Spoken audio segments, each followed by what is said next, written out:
Hey ladies and gentlemen, I got more Matt Walsh for you. Why in your movies and your discussions do you selectively ignore and misrepresent the recent burgeoning medical and behavioral literature that demonstrates that gender-affirming care and similar medical interventions demonstrate consistent improvements to mental health, suicidality, and general well-being? Which study are those? There are probably like 30 studies by this point, all produced in the last like 10 years or so. Oh. Anybody can look them up on... Okay, well here's the problem. Here's the problem. I'm not impressed by just you saying a study, No, okay? 30 Because studies. fine. Well, there could be 100 studies. There could be 1,000 read studies. them. Great. Yeah, and I have read them. Have you? Yes, I have. Okay. So I'll give you one example. I don't know if you can give me any examples, but I'll give you one example of a recent study and this was just in the headlines. It said that it proved that double mastectomies for minor girls improves their well-being. And this was a study, and it was proven, peer-reviewed. Then you read how they actually conducted this study, and you find... Yeah, this is the horrible. I know where he is going because they start doing this now. How can you have a study of years so we can trust the result when these kids become an adult? It doesn't exist. It's on a monthly basis, just to be like, hey man, you did it now. After a few months, you kind of feel good about it. Okay. Found out that they interviewed a very small selection of girls in one region of the country, all from the same socioeconomic background, and they did their follow-up, I think it was 3 months later, and based on a follow-up a few months later, they've determined that, oh yeah, it improves. And you're going to be like, how did you know that? Did you watch the clip? Hey, they don't have enough time to do it. They just started a few months ago. So if you're going to tell me there's 30 researchers that's been doing this for a very long time, it didn't exist. This was not normal. This back in the day, if you did that, this would have been considered child abuse. It would have not been accepted. It makes no sense. You see the problem here? I don't. There are many, but this is the exception to the rule. Many of I don't these think it studies is. use observational data with various follow-up from like 6 months to 5 years to 10 years, and they don't demonstrate what you claim. Oh. Well, you can say the word study, but what I'm saying is when you look them up. Okay, great, You can Google them. Yeah, and so can you. It sounds like you haven't. I've done it. He has like a weird smirk on his face, like it's so easy. You can inform yourself, yes. But the study usually that you get are usually by the people that are making money by affirming the study so you can keep proceeding. You don't let the general public make a conclusion. You just make it by yourself. I don't trust you. Kiss my ass. You got fact check. I don't care about the fact check if you're paying them too. A good bit. Oh, you've done it a good bit. Okay, all right. Well, I just gave you an... Transgender health, PubMed, NIH, gender-affirming care, and I mean it's Okay, just let me ask you. Anybody can look at this. What's your name? Jacob. Jacob. Let me ask you this. A Bible name too. Guess maybe he's a Christian with a vendetta. Gangster. How do you think they would have large-scale, long-term studies about the effects of these drugs and these surgeries on children when we only started doing it to children at a large scale a few years ago? Yep. So how could that even exist? Yeah, I think scale is probably one of the more prevalent challenges of these studies. Okay, so we're already hearing that there are challenges in these studies. Every study has challenges. Like any scientific truth, like all of the scientific truth that we take for granted today, they're built on methodologies that fundamentally have flaws. Like if you want to make a specific critique, you can do that. If you're talking about... I just did. Well, or you can just Google it.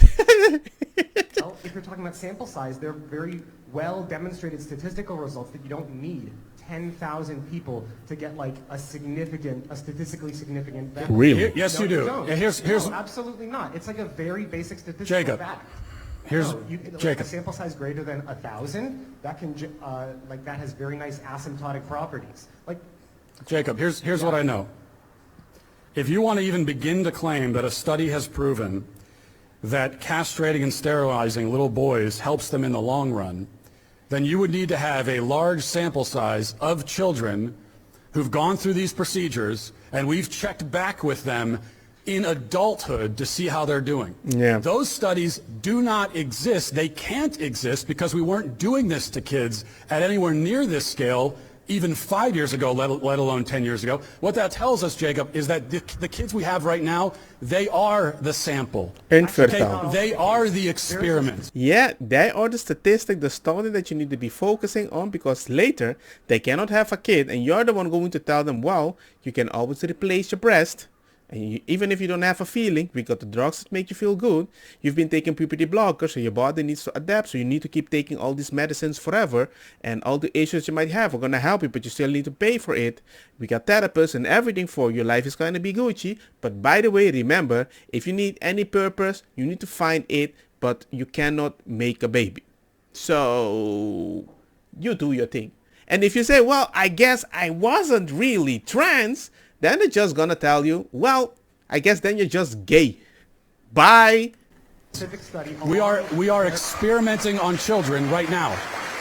That's just demonstrably, you can easily demonstrate that that's not the And case. are you, Jacob, are you able to just use your common sense as well? I mean, you can rely on studies and you can just shout the word study at me and then start, No, I'm not you can start, let me finish. Sorry. You can shout about studies and list random medical organizations. That doesn't impress me. There was a time when every medical organization would have told you that, bloodletting is the way to cure every disease. There was a time when every medical organization told you that the vaccine, stopped transmission. So, Yep. but Yep. here's what I want to know. Are we able to just use common sense as well? No. And based on common sense, determine that it is certainly not a good idea to sterilize and castrate children and remove body parts from children before they are possibly old enough to consent to those procedures. Don't we know that just based on basic moral decency and common sense? Sure, but you're trying to make causal statements about the impacts of medical interventions. You need to demonstrate that with science, and I'm not mentioning, and I'm not like making an ethos argument. Oh, like look at this organization.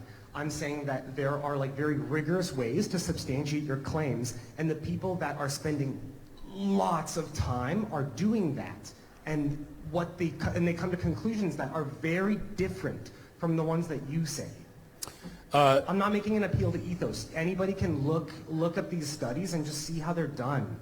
Right, and these are also studies being done by the people who it just so happens are profiting from the procedures that they say work, which is really interesting. But Do you think your Take that, Jacob. professors are getting paid by like some? Yes. yeah, a lot of them are. You think there's somebody like paying your professors for? I think you should. How do you think it works, Jacob? Because that's very unrealistic. Do you think they're not being paid? No. They ain't doing this for free, I tell you that. No. They're definitely being paid. But like, if there's some shady organization paying them, like, I'm sorry, that's sort of silly. Like, talk with your professors. That's like sort of silly. Let's talk to the fact checkers. Cool. Okay, I'll do that. Okay. Let me How just can ask. you know anything? There's always some conspiracy. I think you can know things without asking for permission sometimes from professors to say that you know them. No, I'm just saying. And one of those things that you can know is that it's never okay to castrate a child. Yeah. I mean, I don't need, Jacob, you. Thank you, Matt. Okay. All right. Good conversation. Let me just explain this. If you castrate your son, for example, you're actually making a pee-pee inside out. And some of these people are having issues because their skin is growing hair on the inside. And they need to keep pushing that open forever. If you would consider that a possibility that your kid is going to be happy and you need to take care of them, I'm like, you have no idea what you're doing.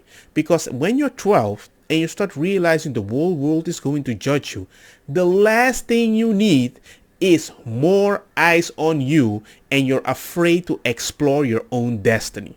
Because the moment that kid is dependent on the eyes around him to create a destiny, oh man, I mean, I already believe in hell. It shouldn't start now. That is just my opinion. But anyway, let me know what you guys think about the whole situation. Like, share, help out. You know the usual. and see you guys next time. Peace. Help a brother out.